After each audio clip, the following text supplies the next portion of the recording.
બીજી વાત તમને કરું કે સીતાજી જનક મહારાજની દીકરી મિથિલા નરેશ હવે શિવ ધનુષનો ઘોડો ઘોડો કરીને ફરતા હતા. અને પછી જનક મહારાજ જોઈ ગયા કે હવે આ શિવ ધનુષ ને મારી દીકરી જો ઘોડો ઘોડો કરીને ફરતી હોય તો આના મૂર્તિયા હાટું શું, આના માટે મૂર્તિઓ મારે કેવો ગોતું. એટલે પછી સંયમવર રચવાનું નક્કી કર્યું કે આ ધનુષને જે ભાંગે એને મારી દીકરી વરમાળા પહેરાવે. હવે ઈ સંયમવર રચ્યો ને એમાં કે રાવણ હતો એવું કહે છે, હાચું ખોટું મારો રામ જાણે હો. ઈ રાવણ થી કે ચોખા જેટલું ધનુષ હેલ્યું નહોતું. હવે એનેથી ચોખા જેટલું ધનુષ નું હેલ્યું તો વનમાંથી સીતાજીને આખે આખા ઉપાડી ગયો. આનું શું કારણ? આખે આખા સીતાજી ઉપડે, સીતાજી ઘોડો ઘોડો કરીને ફરતા હતા. ઈવડું ધનુષ રાવણ હલાવી ન હોય. અને વનમાંથી જેથી લક્ષ્મણ રેખા ઓળંગી ગયા અને સીતાજી આખે આખા ઉપાડી ગયો. આપણને માયનામાં આવે. પણ આમાં એક વાત પડી છે, ભોળાનાથ અને પાર્વતી બે જયારે હિમાલય ઉપર હતા ને ત્યારે પાર્વતી માં વિષ્ણુ ભગવાનને અહીંયા બેહવા માટે ગયા અને વિષ્ણુ ભગવાને મકાન બનાવ્યું હતું. એટલે લક્ષ્મીજી બધું બતાવવા માંડ્યા કે જો આ મેં મકાન બનાવ્યું, અહીંયા અમારે જમવાનું ને અહીંયા અમારે રહેવાનું ને અહીંયા હુવાનું ને અહીંયા રસોડું ને અહીંયા ફલાણું ને અહીંયા ફલાણું. બૈરાનો સ્વભાવ હોય, ઘરમાં કંઈક વસ્તુ લાવે આજુબાજુ બૈરા ભેગા થઈને બધું દેખાડે. એટલે પાર્વતીને કહે છે કે મેં આ બધું બનાવ્યું અને તમારે દીકરા મોટા થયા કે મકાન બકાન કઈ કરવા નથી. એ કે આ તો અમને હાય વિરુદ્ધ નહીં હતા. પાર્વતી ઘરે આવીને ભોળાનાથને કહે છે કે પ્રભુ મકાન આપણે નથી કરવું, આ છોકરા મોટા થઈ ગયા. ભોળાનાથ વિચાર કરે ખરું મકાન નું અત્યાર સુધી કોઈ ધ્યાન મગજમાં આવ્યું જ નહોતું, અત્યારે ક્યાં આવ્યું. એટલે કે વિષ્ણુ ભગવાન ને અહીંયા બેહવા ગઈ હતી એમને કે સુંદર મજાનું મકાન બનાવ્યું કે આપણે નથી બનાવવું. એટલે કે એ વાત સાચી તમારી, પણ કે આપણી પાસે પૈસા નથી. હું તમને ભભૂતિ આપું, ભભૂતિ લઈને જાઓ વિષ્ણુ ભગવાન ભાઈ એના બરોબર હોનું લઈ આવ્યો અને હોનું વેચીને આપણે મકાન કરીએ. કારણ કે આપણી પાસે પૈસા છે નહીં. ભોળાનાથ ને ખીસું જ નહોતું, પૈસા ક્યાંથી હોય રાખવા જ. એટલે ભભૂતિ આપીને એટલે પાર્વતી કહે છે કે આટલી ભભૂતિમાં કેટલું હોનું આવશે કે પણ લઈ તો જાઓ, એટલું તો લઈ આવો પછી કંઈક આગળ જોઈશું. એ ભભૂતિ લઈ અને પાર્વતીમાં ગયા છે અને ત્યાં જઈ અને પછી કીધું કે આના બરોબર અમને હોનું આપો. હવે સાબડા મૂક્યો, ભોળાનાથની ભભૂતિ ઊંચી થાય. બાપુ હોનાના ઢગલા મીડ્યા કરવા હો, ગાડા ભરી ભરીને હોનું મીડ્યું જવાનું, સાબડું ઊંચું ન થાય. હવે અહીંયા ઢગલે ઢગલા થયા હોનાના. પછી કે આટલું બધું હોનું જતા ઈંટું પાણાનું શું માથાકૂટ કર્યું, હોનાનું જ બનાવાય નહીં. એ હોનાનું મકાન બનાવ્યું અને વાસ્તુ પૂજન કરવા માટે તેથી સારામાં સારો વિદ્વાનમાં વિદ્વાન બ્રાહ્મણ રાવણ, એ રાવણને બાપુ અહીંયા વાસ્તુ પૂજન કરવા માટે બોલાયો. એ વાસ્તુ પૂજન કર્યું ને પછી ભોળાનાથને તો ખબર, એ તો બાપુ ત્રિલોકનો નાથ, એને ન ખબર હોય. એટલે પેલા પાર્વતી પાસે ગયા કે આ ભૂદેવને શું આપશું આપણે દક્ષિણામાં. એ કે એને રાજી કરી દો, જે માગે આપી દે. એ કે જો જે માગશે આપી દે, પછી મારી માએ લોહી ન પીતા. કારણ કે હવે આપણું આપણે એક પ્લાસ્ટર કર્યું હોય તો બૈરું રાજીનું રેડ થઈ જાય, બદલે આખું હોનાનું મકાન એટલે બૈરું રાજી કેટલું હોય. એ કે એને જે જોઈએ આપી દો, પણ એનું મન છે જ નહોતું ભાઈ. એ કે વાંધો નહીં. અહીંયા ગયા, રાવણને કીધું ભૂદેવ બોલો હું આપું. એ કે જે આપવું એ આપો. એ કે ના તમે માગો એ આજ આપવું છે. એ કે આવું મારે એક મકાન જોયું છે. ભોળાનાથ કે તથાસ્તુ. પાર્વતી પાસે આવ્યા. એ કે હાલો કે ચિંપા કે મહણિયામાં. એ કે કાં. એ કે આ ભોળા મેં બામણને આપી દીધું દક્ષિણામાં. એ કે હું કામ આપ્યું. એ કે કકડાટ ન કરશો, તમને પેલા પૂછીને ગયો તો કે માગે એ આપી દઈશ. અને પછી બાપુ પાર્વતી ગયા અહીંયા રાવણની પાસે અને રાવણ પાસે જઈને બાપુ પાર્વતી કહે છે કે ભૂદેવ ભૂદેવ માંડ માંડ મકાન બનાવ્યું, તમે લઈ લીધું ને, લઈ લ્યો. પણ આ મકાન ને જો એક દી ભડકે ન બાળું તો હું શક્તિ નહીં લખવું, આ લખી લેજો. આ સીતાજીને બાપુ અહીંયા જવાનું જ હતું. નકર સીતાજીની બાપુ એની સામે દ્રષ્ટિ પડે ને તો રાવણની રાખ બાપુ આ ધરતી ઉપર ન પડે, રાખ ઉડી જાય. ઈ દીકરી હતી. સીતાજીને તમે શું માનો છો? એની તાકાત જ નથી કે રાવણ એની સામે દ્રષ્ટિ કરે. અને રાવણે બાપુ સીતાજીને ઉપાડ્યા ને તારે માં કહીને ઉપાડ્યા છે કે માં તું આવ્યો ને તો મારો બાપ આવે અને ઈ મને મારે ને તો મને મુક્તિ મળે અને અહીંયા આવે ને તો મારી લંકા પવિત્ર થાય. બાપુ રાવણ જેવો તેવો નહોતો. ચાર વેદ જેના મોઢે હોય, 9 ગ્રહ જેને ઢોલીએ બાંધ્યા હોય, પવન પાણી ભરે વાહ વાસીદું કરે ગણે ગાયું ચારે રવિ રસોઈ બનાવે શિવ જેનો ભંડારી હોય યમના દૂત બાપુ એને રજા લેવા આવવું પડે કે અમે એનો જીવ લેવા જઈએ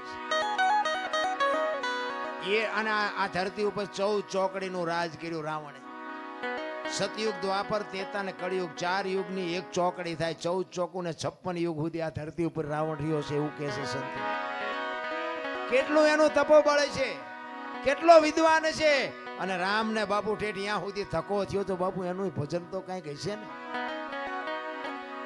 પણ આપણને છે ને કઈ આમાં સમજાતું જ નથી આપણે મને તો એમ થાય કે ચારે બાજુ કથાયું વંચાય છે ને ધૂનું બોલાય છે ને ભજન થાય છે ને માતાજીના માંડવા થાય ને હવન થાય ને પ્રતિષ્ઠાયું થાય ને મંદિર થાય તો બગાડ કાં નથી ઉભો રહેતો વિચારવા જેવું તો છે ભલામણા કઈ આપણા ગઢ આવું કઈ કરી જ નહોતા આગતા તો આ ચોરી ને લોટપાટ ને મારી નાખવા ને તોડી નાખવા ને અત્યાચાર ને ગમે ની દીકરી ઉપાડી જાવી આ બધું તમે જોવો તો ખરા કેટલું બધું અંધારું હાલ્યું જાય તો આ કથા વંચાય છે ખોટું છે એ કેમ કેવું ખોટું છે હવે આમાં માણસના જીવનમાં જો ઉતરે નહીં આ વાત તો આ કથામાં ફાયદો કોને મંડપ વાળાને સાઉન્ડ વાળાને સાજિંદાને અમારા જેવા કલાકારને રસોઈઓ હોય ને બાકી કોને ફાયદો હવે તો આ 2-5 લાખ રૂપિયા 10 લાખ રૂપિયા આમાં નાખવા તેના કરતા પાદરા ગાયું ખડમાં દઈ દીધા હોય તો ગામો ગામ કથાયું વંચાય ગામો ગામ અમારે તો રોજ ફોન આવે કે અમારે પ્રોગ્રામ રાખો અમારે રાખો અમે પછી કહી દે કે આટલા થાય છે કથાયું કરો જે કરો એ અરે બધું ડીંગો ડીંગ હાલે ભલામણ મને એમ થાય કે આ ખોટું છે હું નથી કહેતો પણ બગાડ અટકવો જોવે બાપુ જો આ સત્ય હોય અને કાં ઓલા કે ને કે કાં તો ઓલામાં ફેર ને કાં તો ઓલામાં ફેર સત્ય હોય તો આ બાપુ દુનિયામાં કંઈક હું એમ કહું છું કે 5,000 50,000 માણા ભેગું થાય તેમાં 10 તો સુધરવા જોવે કે નહીં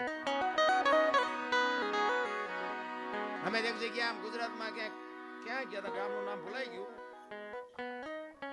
કથા એટલે અમે જોયું કે કથા છે એમ ગાડી હાંકતો એ વખતે એટલે અમારે થોડોક ટાઈમ હતો કીધું હાલો ને આપણે કથામાં જઈને બેહી હવે એમ અહીંયા બેઠા ને કથા ચાલુ હતી ને એમાં 2 જણા બાજ્યા બોલો હવે કથા ચાલુ હોય એ વખતે જો બાજે માણા તો એમાં બહાર તો કઈ મગજમાં ઉતરે જ છે એમાં એકને દવાખાને લઈ જવો પડે બોલો હવે આમાં પતિ જો હોય તો કથાના માંડવાનું શું થાય ને ઓલા વક્તાનું સાજિંદાનું શું થાય અરે બાપુ કઈક ઊંધું રંધાય છે મને એવું લાગે સાચું ખોટું તો મારો નામ જાણે ખોટું છે એવું આપણે નથી કહેતા રામ કથા ખોટી નથી ભાગવત કથા ખોટી નથી પણ આ અટકતું નથી એટલે મને એમ થાય કે આનો કંઈક પાવર ઘટી ગયો ગમે એ થયું બાકી તો રામાયણ છે તો રામાયણ છે ભલામણ એક હું તો એમ કહું છું ઘરમાં એક રામાયણ નાનું મોટું પુસ્તક હોય ને જિંદગીમાં કોઈ દી બાપુ મોડો પ્રસંગ નો આવે કરી રામાયણ એવો ગ્રંથ છે તુલસીદાસ મહારાજે રામાયણમાં એક સાખી લખી કે સુનહું ભરત ભાવિ પ્રબળ જીવન મરણ જસ અપજસ નફો નુકસાના વિધિના વિધાન જીવન મરણ જસ અપજસ નફો અને નુકસાન આ 6 વસ્તુ બાપુ હજી આજની તારીખમાં કોઈને ખબર નથી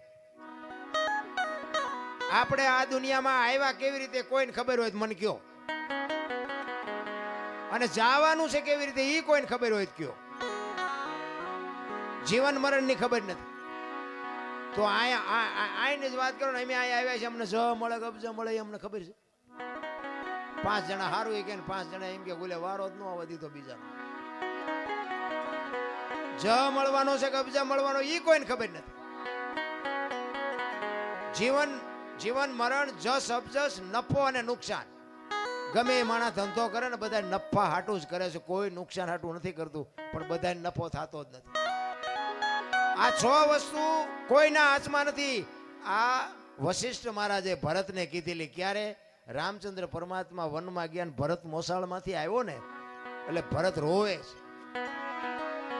એટલે એ વખતે વશિષ્ઠ મહારાજ કહે છે ભરત સુનહું ભરત ભાવિ પ્રબળ જીવન મરણ જસ અપજસ નફો અને નુકસાન આ વિધિના વિધાન છે હું વશિષ્ઠ જેવો મહારાજ હાજે મેં નક્કી કર્યું હતું કે હવારે રામને ગાદી ઉપર બેહારવાના અને 12 કલાકની એક રાત જઈને તો આખું ચકડું ફરી ગયું હું કાંઈ ન કરી આ વિધિના વિધાન છે અને આવડી આજ સાખી તુલસીદાસે રામાયણમાં લખી અને એમાં એનું વર્ણન કર્યું કે આમાં જીવન કોને મળ્યું મરણ કોને મળ્યું જ કોને મળ્યું અબજ કોને મળ્યો નફો કોને થયો નુકસાન કોને થયું રામાયણમાં ઈ કે નુકસાન કોને થયું અને નફો કોને થયો? તો નુકસાન બાપુ રામની માં કૌશલ્યાને થયું. જુવાન જો દીકરો અને વહુ બે વનમાં જતા હોય તો માં માથે તેથી કેવી વીતી છે. નુકસાન થયું કૌશલ્યાને, નફો થયો સબરીને. બાપુ રામને અહીંયા જવું પડ્યું. કાંઈ લેવા દેવા નહીં. ભીલડીની દીકરી બાપુ, કોઈ વેદનું, શાસ્ત્રનું, માણાનું, ગામનું કોઈ જ્ઞાન નહીં. રામને અહીંયા જવું પડ્યું. સબરીને બાપુ નફો થયો ને હગી જનેતાને નુકસાન થયું.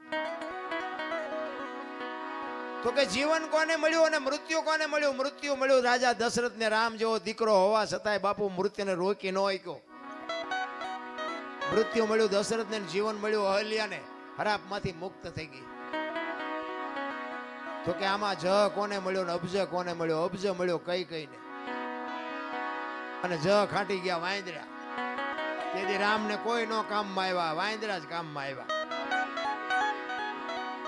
આખી અયોધ્યાને ખબર હતી. ક્યારે લક્ષ્મણ મૂર્છિત થઈ ગયો ને હનુમાનજી મહારાજ જયારે સંજીવની લેવા ગયા અને લઈને આવતા હતા ને ભરત જોઈ ગયો. એ કે રાક્ષસ કોક પર્વત લઈને જાય છે, મારા ભાઈની વનમાં છે, અહીંયા નાખશે ને તો કંઈક નુકસાન કરશે, એટલે આને પાડું હેઠો.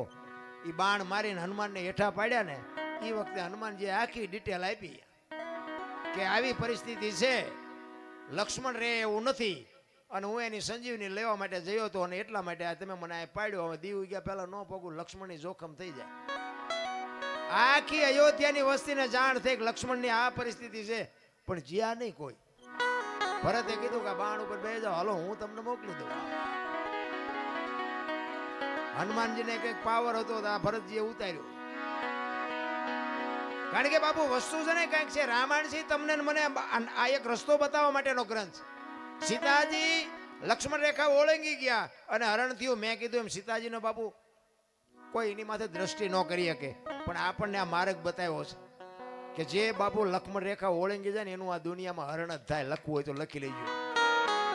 પછી બાપને હોય ને દીકરાને હોય ને માને હોય ને વહુને હોય ને દીકરીને હોય, મર્યાદા કોઈ મૂકી દે એટલે બાપુ હરણ જ થાય. રાવણ મરી ગયા હું માનતા નહીં. ગામો ગાયમ છે રાવણ,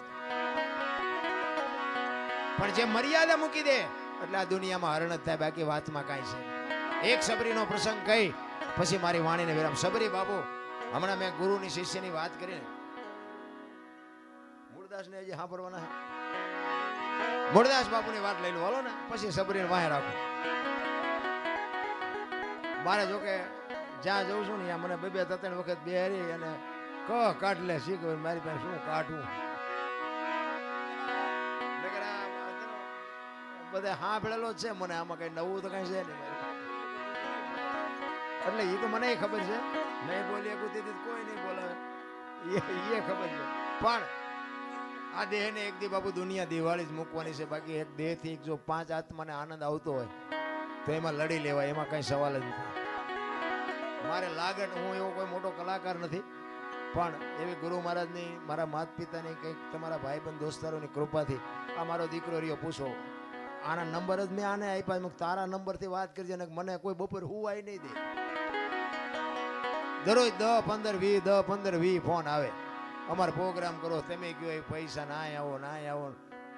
કહેવાનો મતલબ કે કાંઈક ગુરુ મહારાજની કૃપાથી મળ્યું છે એટલે બોલાવે. મારા ગામમાં કેટલાય ડાયા માણા નહીં હોય મારા કરતા.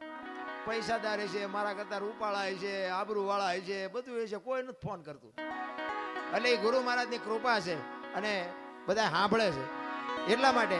પણ મારો કહેવાનો મતલબ એ છે કે જે આ મૂળદાસની વાત કરીને કે કોકનું ઝેર પીવે ને કોકના હાથમાં ને. અમારે અહીંયા હમણાં વડનગરમાં એક પ્રોગ્રામ હતો ને, ઓલું માવઠું થયું હમણાં. હવે એ આના જેવો મારો પ્રેમી મને કે બાપુ મારા બાપુ વે ગયા છે ને મારે ભજન રાખવા છે. ખર્ચો કેટલો, નાનો માણા બિચારો મજૂરી કરે. મેં કીધું ખર્ચ કાંઈ ન થાય, તારે ભજન રાખવું હોય ભજન થઈ જાય. પણ મને કે મને અંદાજ તો ગયો. મેં કહ્યું એક નાળિયેર લઈ આવજે, બીજું કાંઈ કરવાનું નથી. અને આ મેં કહું ઉસ્તાદના ને બેનજાવાળાના મેં કહું અમે ભાઈબંધ દોસ્તાર 50 કાઢીને એમને આપી દેવું. એ કે ના એમ તો કે હું સાઉન્ડ બાઉન્ડ લાવીશ. એ મેં કહું તારે લાવવું લાવજો ને, આપણે સાઉન્ડ વગેરે ભજન થાય છે. અમે એ લઈ આવ્યો બિચારો, સાઉન્ડ લઈ આવ્યો. અને કુદરતને કરું ચતુરભાઈ અમે બે હતા ને. ચતુરભાઈ મેં કહું તમે ગણપતિ માંડો. એ ગણપતિનું બાબુ ભજન પૂરું ન થયું, વરસાદ મળ્યો ખાબકવા. હવે બજારમાં રાખેલું એ કાગળ ને બાગળ ને બધું સાઉન્ડ ઉપર રાખ્યું. હવે બે એવું જ છે નહીં. ઓલાનો ભાવ બિચારો અંદરથી એટલો બધો દુઃખી થયો કે મારે ભજન કરવા હતા મારા બાપા વાહે, અને ભજન હવે વરસાદ નહીં કરવા દે. એટલે મેં કહ્યું તું મોળો પડ્યો. મેં તારે ભજનનું જ કામ છે કે બીજું કંઈ કામ છે? પણ કે હવે આમાં મેં કીધું આ પણ તારી ઓરડી તો છે ને, પણ કે ઓરડી છે એમાં કે હમાય એવું જ નથી કાંઈ. કે મારી પાસે મોટી શેટી પડી છે, મારી પાસે 8-10 જણા. મેં કહું આપણે છીએ 10 જણા જ તે, પણ મને કે ઓલી શેટી કે અડધો રૂમ રોકી રાખે. મેં શેટીમાં તમે સડી જઈશું, તમે હેઠા બેસજો. એ કે પણ સાઉન્ડ ક્યાં રાખવું? મેં સાઉન્ડ જોતું જ નથી. અને ચતુરભાઈને તમારે પૂછવું હોય પૂછજો, વગર સાઉન્ડે બાપુ ભજને કર્યા, થાળે કર્યો, ધૂને કરીને પરભાતી કરીને ઊભા થયા. બાપુ એનું હયું એવું ટાઢું થયું ને કે બાપુ મને એમ હતું વરસાદ આવ્યો હવે ભજન નહીં થાય. કહેવાનો મારો મિનિંગ કે ભાવ છે, પ્રેમ છે, અને અમને આપ્યું જો પીરસીને તો અમારા જેવા નમાલાય કોણ કહેવાય ભલા? મારે માણાની કોઈ જરૂર ન હોય. મને તો એવા અધિકારી 5 બેઠા હોય ને એટલે મને એમ થાય શું અમને આપી દઉં. બાકી તો કોઈ બાપુ અમારે અહીંયા કોઈ કોથળા નથી નાખી જવાનું. પણ મારો કહેવાનો મિનિંગ એ છે કે આ કંઈક લેવા જેવું છે, આ કંઈક ખાવા જેવું છે. આમાંથી 2 જણાને મારી વાત ગળે ઉતરે ને એટલે મને એમ થાય કે મારી રાજ સુધરી છે, બસ બીજું કાંઈ છે નહીં. આમાં કોકના જીવનમાં બાપુ કોકના દુઃખમાં જો ભાગ પડાવી શકી ને તો જ મારો નાથ નોંધ કરે, બાકી એમનામ નથી થાય એવું. આ મૂળદાસ હાંજનું ટાણું વાયુનો કાંઠો ને બાપુ માળા કરતો હતો, અને એક જુવાન દીકરી કુએ પડવામાં આવી અને આમ કુવામાં ધોબકો મારવાની તૈયારી કરી અને બાપુ જોઈ ગયા. હડી કાઢીને બાવડું પકડી લીધું. હા હા બેટા શું કામ? એ કે બાપુ મને મરવા દો. એ કે પણ શું કામ મરવું છે? આ માણા જેવો અવતાર મળ્યો છે, મરવું છે શું કામ? એ કે બાપુ મારા જીવનમાં એક ભૂલ થઈ ગઈ છે, હું મોઢું નથી બતાવી શકું એવું. પણ કે છે હું આ કુવામાં પડીને બીજી ભૂલ કરવી છે? એ કે એમ નહીં, પણ એ કે હું કહી શકું એમ નથી. પણ કે શું વાત? એ કે બાપુ મારા પેટમાં બાળક છે ને, બાળકના બાપનું નામ લઈ શકું એમ નથી. લઉં ને તો જીવવા દે ને, પણ લઈ શકું એમ નથી. કારણ કે એવા મોટા માણા હોય તો બાપુ આવા જ કોકના ધંધે લગાડે ને. એટલે મૂળદાસ બાપુ એમ કે છે કે તારા પેટમાં બાળક છે, એનો બાપનું નામ લે તો તને જીવવા દે? કે બાપુ તો જીવવા દે. અને તેથી આ ભારતનો સંત બાપુ એમ કહેતો હોય કે કાલ તો ને તારું બાળક જો બચી જતા હોય તો અમરેલીની બજારમાં જઈને કહી દેજે કે મારા પેટમાં બાળક છે, એનો બાપ મૂળદાસ છે, કહી દેજે જાય છે. આ તૈયારી આપણી? એ કે પણ બાપુ તમે જાણતા નથી, અમરેલી તમને મારશે. એ કે તું તારું બાળક બચી જતા હોય તો અમરેલી ભલે મને મારે. એ હવારમાં બાપુ ખબર પડી અને વાત બહાર પડી કે આ દીકરીના પેટમાં જે પાપ છે એ તો ઓલા મૂળદાસ બાપુનું. આખી દુનિયા કે બાપુ બાપુ કરતી, અને આની આ દુનિયા હાથીની અંબાડીએ ચડાવે ને ક્યારે ઘટાડે બેહારે કોઈ ભરોસા નથી રહ્યા. એ અમરેલીમાં માથે મુંડન કરાવી, ગધાડું બોલાવી અને જોડાનો હાર પહેરાવીને બાપુ અમરેલીમાં ફૂલેકો કાઢ્યું હો મૂળદાસ.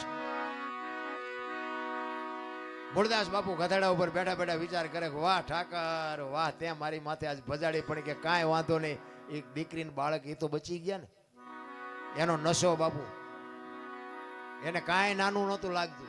એક આપણે એસટીમાં ચડીને આપણને એસટીમાં જગ્યા મળી જાય, કોઈક બેન ચડે, છોકરું તેડીને કોઈ માજી ચડ્યા હોય, કોઈ વૃદ્ધ બાપા ચડ્યા હોય, એને તમે જગ્યા આપી દો ને અને તમે ઉભા રહ્યો ને તોય તમને થાક ન લાગે. એ જગ્યા આપ્યાનો નશો તમને થાક ન લાગવા દે કે ભલે બેઠી મારી બેન બેઠી છે ને, પણ આ કરવું જ નથી. આ વાત ઉડતી ઉડતી જામનગર સ્ટેટ, અમારા જામનગર દરબારે મૂળદાસમાં કંઠી બંધાવેલી, અને એને આ વાતની ખબર પડી ને કે મૂળદાસે આવું કર્યું, કંઠી તોડી નાખી. અને આયા બાપુ મૂળદાસ જો નજરે જોયેલું ખોટું પડે, સાંભળેલું તો ખોટું પડે, નજરે જોયેલું ખોટું પડે. આયા ઠેબી નદીના હામા કાંઠે બાપુ મૂળદાસ બાપુ સાપરું વાળીને રહે છે. અને એને વિચાર કર્યો કે આ દુનિયા નો સમજે કે ઓલો જામનગર દરબાર મારી કંઠી બાંધી છે, એની પાસે જવું અને એ કંઈક મારી વાતને સમજી શકે. એ અમરેલીથી જામનગર જાય, જામનગર દરબાર ગઢમાં ગયા. કીધું કે મારે બાપુને મળવું છે. બા સાહેબે કીધું બાપુ ઘરે નથી, ક્યાંય ગયા? એ કે ગામમાં મોટું મંદિર છે ને, અહીંયા બધા સંતો આવ્યા છે, મોટા મોટા મહાપુરુષો આવ્યા છે, અહીંયા કંઠી બંધાવા ગયા છે. એ કંઠી બંધાવા ગયા એમ કીધું ને બાપુ આપ ફાટ્યો મૂળદાસ માથે. અરે તારી ભલે થાય તારી, આને મારી કંઠી તોડી નાખી. પણ એ કે કાંઈ વાંધો નહીં, મારે એને મળ્યા સિવાય જવું નથી. એ દરબાર ગઢથી મોટા મંદિરે બાપુ મૂળદાસ જાય અને રસ્તામાં એક મરેલી બિલાડી પડી છે, બચડા ટળોળે છે. અને મૂળદાસ અહીંયા આવીને ઉભા રહ્યા અને એને આમ ઘડીક વિચાર કરીને મરેલી બિલાડીને જોડીમાં નાખીને આવ્યા અહીંયા ડાયરામાં. આખો ડાયરો બાપુ આગડા ઠઠ બેરો છે. અને બધાએ મૂળદાસને બહાર કાઢવા મહેનત કરે છે, કઈ ભાગી જા, તું તો પાપી છો ને તું તો આવો છો ને. ઓલા સંતો અંદર બેઠા છે કે એટલે શું ભાઈ દેકારો થાય છે? એ કે ઓલો અમરેલીથી મૂળદાસ આવ્યો છે ને એને બધા બારો કાઢે. એ કે આવવા દો અંદર આવવા દો, એને કંઈક કામ હશે. મૂળદાસ આવ્યા અંદર અને કીધું મૂળદાસ શું આવ્યો? એ કે બાપુ મારે બીજું કાંઈ કામ નથી, હું તો મારા કામે જાતો હતો, પણ મેં એવું સાંભળ્યું તો કાંઈ મોટા મોટા સંતો આવ્યા છે ને એક રસ્તામાં મરેલી બિલાડી પડી હતી અને એના બચડા બિચારા ટળવળતા હતા. મેં કીધું મોટા મોટા સંતો આવ્યા એના બિલાડીને જો બેઠી કરે તો બચડા દૂધ ભેળા થાય, એ હાટું આવ્યો, બીજું કાંઈ કામ નથી. એમ કહીને બાપુ જોડીમાંથી બિલાડી કાઢીને મૂકી, આખો ડાયરો દાંત મીડ્યો કાઢવા. એ કે મરેલા જીવતા થતા છે કે બાપુ થાય જ તે, નકરી આરતી જ ઉતરાવી દુનિયા પાસે, આ નકરા પગે લગડાવા છે. અને આ બાપુ ભજનમાં આપણે તો ઠીક, હવે આપણે તો નાના છીએ ને આપણી તો ભૂલો હજાર આવતી હોય, પણ બાપુ ખરા ખરીના ખેલ હોય ને ત્યાં ખબર પડે. સાધુ સંતોના મેળાવડા જ્યારે ભેગા થાય ને એમાં એક વેણ તમારું આગુ પાછું થાય ને ચીપિયા વહામ પડે. ઈ કે મરેલા જીવતા નો થાય. મૂળદાસ અમરેલીએ તને જાકારો આપ્યો એટલે તારું સહકી ગયું. ઈ કે બાપુ જરાય સહક્યું નથી, મારું બરોબર છે. ઈ કે ઈ બેઠી કરો બિલાડી, અને જો તમારાથી બેઠી ન થાય લાવો એ કમડળ મારી પાસે પાણી, અને પાણીનું કમડળ આપી અને હાથમાં આંજળી બાપુ મૂળદાસે કેવું ભજન કર્યું છે. હાથમાં આંજળી લઈ અને કે છે, હે દિનબંધુ દયાળુ, હે પરમ કૃપાળુ પરમેશ્વર, મેં તન મન ધન થી તારું ભજન કર્યું હોય, હાથે પાતાળમાં જો ડાઘ ન હોય, કોકના ઝેર જો મેં મારી માથે લીધા હોય તો બિલાડી બેઠી કરજે, જો બિલાડી બેઠી ન કરીને મારા ખોળિયામાં જીવ રહેવા દઉં તો મૂળદાસ નહીં. એમ કહીને અંજળી સાટી બિલાડી હાલતી થઈ ગઈ, ડાયરેક્ટ દિશા હું થઈ છે. જામનગર દરબારીમાં જ બેઠા છે. એને એમ થયું મારે બેટી કંઠી તોડીને ભૂલ કરી, આને પાપ કર્યું ન હોય, પાપ કર્યું હોય તો બિલાડી બેઠી થાય નહીં. અને બાપુ મૂળદાસ રોતો રોતો કાટ પગથિયા ઉતરી ગયો અને જામનગર દરબારે હડી કાઢી, હે બાપુ ઉભા રહ્યો, હે બાપુ ઉભા રહ્યો, પણ ઉભા નથી રહેતા. મૂળદાસ આગળ જઈને લાકડી પડે એમ દરબાર પીડ્યા પગમાં, બાપુ મને માફ કરો, બાપુ મારી ભૂલ થઈ ગઈ. એ કે અરે ભલા માણા, હું ઠેઠ અમરેલીથી તારી પાસે આવ્યો હતો, મને એમ થયું કે આ જગત નો સમજ્યા કે તું તો 5-25 ગામનો ધણી હતો, તને મારા ઉપર ભરોસો ન આવ્યો. હવે કોઈક હારો બાવો ગોતીને કંઠી બાંધી લે, સમય વિયો ગયો. એમ સમય બડા બલવાન નહીં, પુરુષ બળવાન, કાબે અર્જુનને લૂંટ્યો હોય ધનુષને. સમય હોય ને તારે કંઈક કરી લેજો, બાકી આ દેહ થાક્યા પછી જે હરી કાંઈ બનવાનું નથી. એટલા માટે એક સબરીનો પ્રસંગ મારે કહેવો છે. માતંગ ઋષિ જેના ગુરુ, તમે વિચાર કરો, એ ગુરુ મહારાજનો શબ્દ બાપુ, માતંગ ઋષિએ સબરીને એક જ વાત કરી હતી કે અહીં બેહી જા, વેલો મોડો રામ આવશે, આટલી જ ભજન, આટલી જ વાત. અને એક શબ્દ પકડી અને બાપુ સબરી બેહી ગઈ. રામજીથી અહીંયા આવ્યા ને તેથી બાપુ ચાંદીના પતરા જેવા વાળ થઈ ગયા હતા, કેવડી એની ધારણા છે. રામ અને લક્ષ્મણ સીતાજીની જયારે શોધ કરવા માટે નીકળ્યા ને ત્યારે અહીંયા સબરીનો આશ્રમ થોડોક શેટો, અને પ્રકૃતિ બાપુ રામનું ભજન કરતી હતી. ઝાડવાના પાંદડામાંથી રામ રામ રામ બોલતા હતા. લક્ષ્મણ રામને પૂછે છે, મોટા ભાઈ આ કયો મલક આવ્યો, અહીં તો પ્રકૃતિ તમારું ભજન કરે છે. અને સંતોનું એવું મંતવ્ય છે કે એક જગ્યાએ બેન 3.5 કરોડ નામના જાપ થાય ને એટલે દિવાલમાંથી અવાજ આવે ને ધરતીમાંથી અવાજ આવે. 3.5 કરોડ નામના જાપ થવા જોઈએ. હવે સબરીએ 70 વર્ષ સુધી નામ લીધું, કેટલા નામ લીધા છે. લક્ષ્મણ કહે છે આ તમારી પ્રકૃતિ તમારું ભજન કરે છે. ત્યારે રામ કહે છે કે અત્યાર સુધી આપણને બધા સંતો મળવા આવતા હતા ને, તો કે હા, તો કે આજ આપણે એક સંતને મળવા આપણે જવાનું છે. સામેની જો ઓલી ઝૂંપડી રહી ને, એ ઝૂંપડીમાં જાતો એક ભીલડીની બાઈ મારા નામના જાપ કરે છે. અને લક્ષ્મણ અહીંયા ગયો ને ભાઈ, આમ નેજવા કરતી કરતી બાપુ રોતી હતી. સબરી શેષ નાગનો અવતાર લક્ષ્મણ પરશુરામને પરસો વાળી દે, પણ સબરીની ભક્તિ જોઈને ધ્રુજી ગયો ભાઈ. સબરી બાપુ આમ નેજવા કરીને કે મારા ગુરુએ કીધું છે કે રામ આવશે, પણ હજી નો આવ્યો, નહીં આવે નહીં આવે, એ નહીં આવે એમ કે ને તો અંદરથી અવાજ આવે કે મારો ગુરુ બોલ્યો એ કોઈથી ખોટું પડે નહીં. આવે આવે ને આવે. અને હળવી હળવી બાપુ આમ બોલતી હતી કે મને નજરે દેખાતું નથી, કાને સંભળાતું નથી, રામ ક્યાં રસ્તેથી આવશે, રામે કેવા કપડાં પહેર્યા છે, રામ શું વાહન લઈને આવશે. આ તો હું મારા ગુરુને પૂછવાનું ભૂલી ગઈ. અને હળવી હળવી ગાતી હતી. શું ગાતી હતી? ઠાકર મને તું મેલ માઠેલી અન તું છો એકલ નો બેલી. આ સબરીએ ગાયું એક નો ગાયું ખબર નથી, પણ આવી કઈક વેદના હતી હો સબરીની, કઈક આવી પીડા હતી એની. કાલા ઘેલાય અમે એ તારા કેવાઈન જપીએ તારા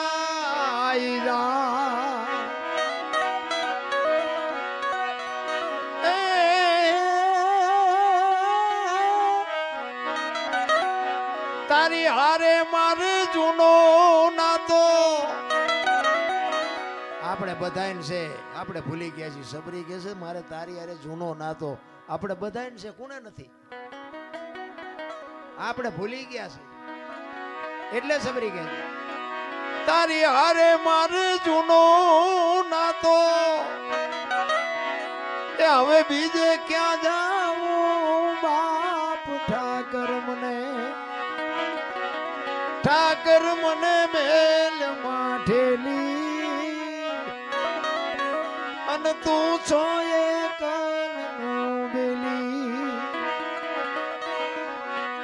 મધ દરિયામાં એ મારું આણ પડ્યું છે ને થાય છે હાલકનો. આ સંસારના સાગરમાં બાપુ આપણા બધાયના હોડા હાલ્યા જાય છે. એ તો એવો કોઈક સમર્થ સદગુરુનો જો સત્વારો હશે ને આપણે કંઈક લગામ હોપીએ છે ને તો જ કાંઠે ફૂગવાના છે. નગર બાપુ ગલોટિયા ખાઈ જવાના વચ્ચે આ કોરોના આવ્યો ત્યાં હારા હારાના ગલોટિયા ખાઈ ગયા, કોઈ નો બચાવી. એટલે સબરી કહે છે કે આ મારા સંસારના સાગરમાં મારું હોડું હાલ્યું જાય. મારા બાપ તું જો આ કાંઠે ફુગાડી તો ફૂગે એવું છે. મધ દરિયામાં એ મારું વાણ પડ્યું છે ને થાય છે હાલકડો. અમારા વાણનો ખારવો બની એ ઉતારજે ભાવ પાર. ઠાકર મને મેલ માઠેલી તું છો મહાભારતના યુદ્ધમાં બાપુ કૃષ્ણ પરમાત્માને લગામ હોપીને એટલે પાંડવો જીત્યા.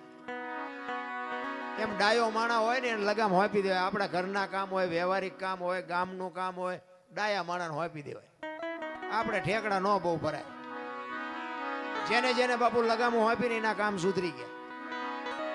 સબરી બાપુ કહે છે કે મારા નાવડાને તો તું લગામ પકડી અને જો કાંઠે પુગાડી તો પુગે એવું છે. નગર અમારા નાવડા ક્યાં જાય એનો કોઈ નેઠો નથી. પછી છેલ્લી ઘડીમાં સબરી કહે છે કે પેલા ઓલા વાણિયા ધિરાણ કરતા અને દિવાળીએ બાપુ શોખ વહીવટ કરવો પડતો અને એનું જ્યાં સુધી બાપુ લેણું ન પતે ને ત્યાં સુધી બીજો વાણિયો આપણને આપે નહીં. સબરી એમ કહે છે, એનો દાખલો આપે છે.